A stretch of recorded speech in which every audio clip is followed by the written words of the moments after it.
We do indeed. We are with a very happy victor of today's round.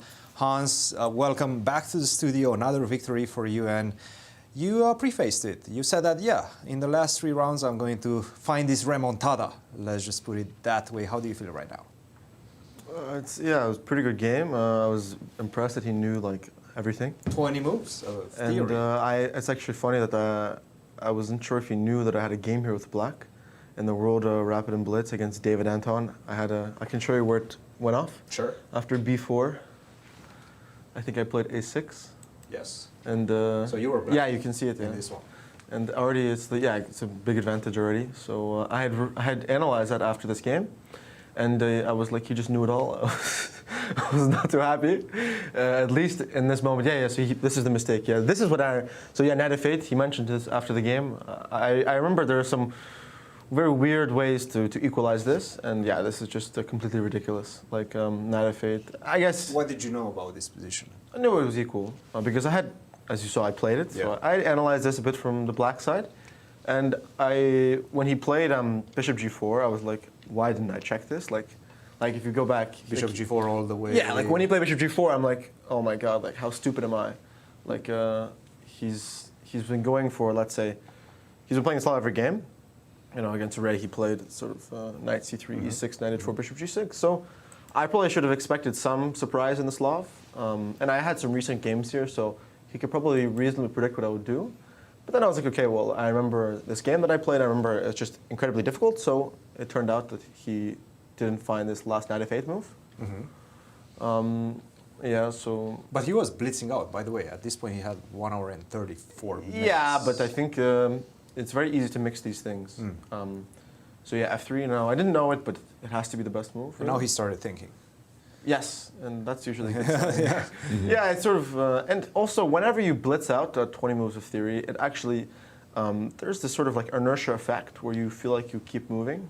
I've fallen victim to this myself, but sometimes when you blitz out a lot and then you mix it, it can go really badly because when you don't realize you're in trouble, that's the worst type because you're not as alert. So he probably was like, okay, everything's okay.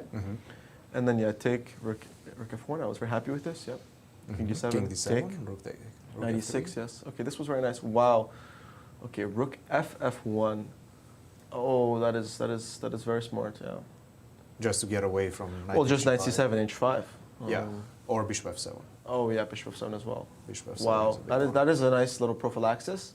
I guess I need to go back to the readings, the Soviet school chess books. Yeah. I wouldn't say Dvoretsky, more like prophylactic. I think Kramnik would find this move like that, So I guess I have to. I started reading his biography. It's quite good. So I think if I finished that, I would have definitely found it. So Kramnik's biography. Yeah, it's very good. But I haven't finished it, so that's my fault. But yeah, Knight C7. Okay, Rook H3. Rook E8. Take. Yeah. Okay, let's go back. Yeah, he should play Rook E8. I pointed this out after the game. Yeah, I just thought he just has to be active. And again, if Bishop F7 here, he can just play Rook F8 and take Knight D5, Knight F4. And it's the exact same concept in the game. After King takes E8, I cannot play. I can't play Rook E3. No, I can't play Rook E3. Well, Rook E3 also. No. King D7 is. No, wait. Where was it? Oh no, sorry. It is instead of after A4. Sorry. After A4, yeah. Now King D7, I can't play Bishop F7 because Rook F8, and then take Knight D5. Yeah, this is this tactic. But anyways, and just to interrupt you for a second, Wesley did win his game against Elshan. Yeah. Let's keep going. Yeah, so this was very interesting. Yeah, I thought I had pressure. Yep. Yes. Okay, King B4. I really like this move. I felt like. What's the point? Well, there's an idea to play take King A5, King A6. So this is it's actually quite interesting. So what I was calculating was, let's say he plays Knight F4 here, as he did King H2, and let's say Rook E8. Then I would play. Then I can play the move BC. Can't play King takes, and then King A5. Oh my God, yeah, the engine's now agreeing with me. Amazing. Before it wasn't agreeing, but now it's agreeing. Yeah. And then I thought this was incredibly difficult because let's say Rook E4 is even Rook B2 here. Right. As a possibility. This didn't make sense, but also Rook D2. Yes. And I was looking at this, and I thought this was also incredibly complex. And we played a game in the summer chess spring chess classic, and it was a long end game. So I felt, that this was I felt like I just need to like force him to calculate, and I thought that he would collapse. So it feels you know Alex quite Yeah, well.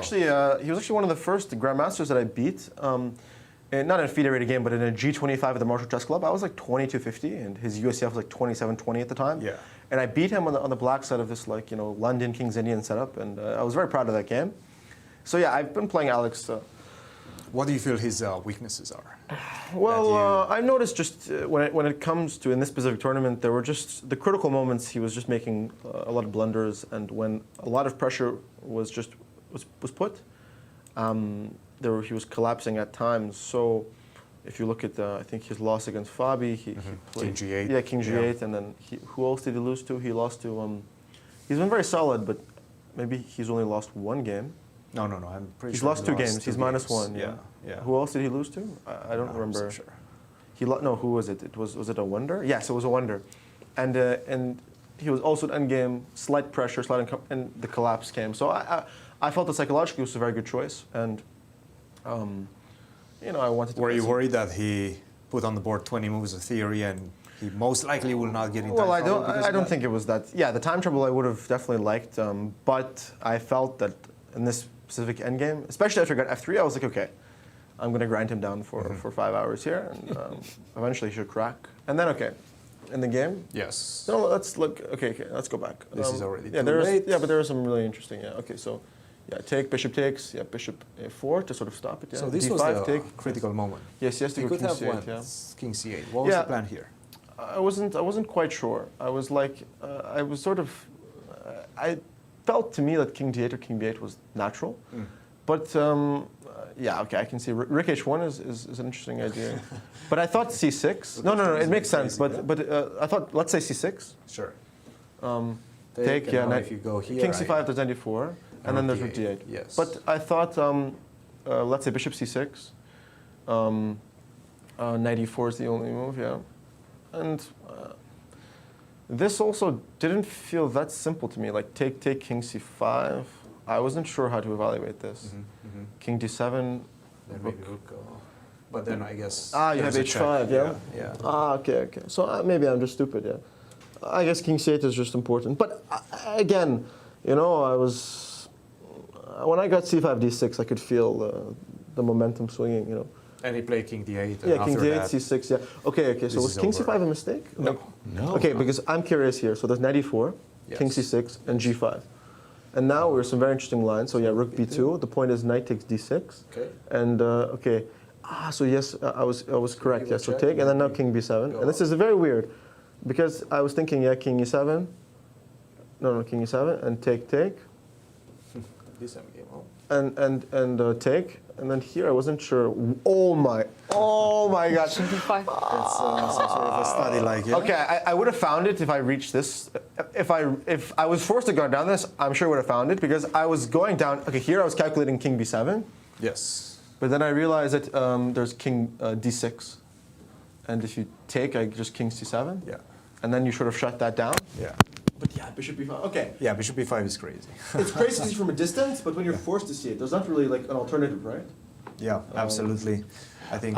Sorry, Hans, we just lost your mic. We're going to come back to you for a I moment. didn't even notice, yeah. And I was going to say that Lanier is actually doing pretty good against Christopher Yu. But let's jump back into studio with Hans. All right. That Bishop B5 move, guys, by the way, that's just outrageous. That's great. Yeah, I don't think it's that difficult to find if you force yourself to find it, because you just have nothing else. But because I'm forced to go down this path. But there's also another moment, yeah. If you go back, there's instead of G5, there was Rook H6 as well. Instead of G5, Rook H6. But I thought the point was now Rook B2 take, and then I go Rook D2. Yes, this is, and then the point is now if G5, then I can just take on G5. Yeah. With the tempo. And if it goes Rook H4, no. I mean instead of G5, then I have a take on D6, and then I have Bishop to King 7, Bishop D1. Oh no, there's Rook C4. Wait, no. Bishop B3. Bishop Sorry. Yes. Bishop B3. Yeah. Very and then nice. I thought that I'm sort of, as long as I don't lose this pawn, which you probably don't. I probably shouldn't. Yeah. This was Rook b4. Rook b4, Yeah. maybe give some yeah, give check. a check and and it's rook And b7. rook Okay, b7. yeah, Very that's nice. very clean. That's very clean.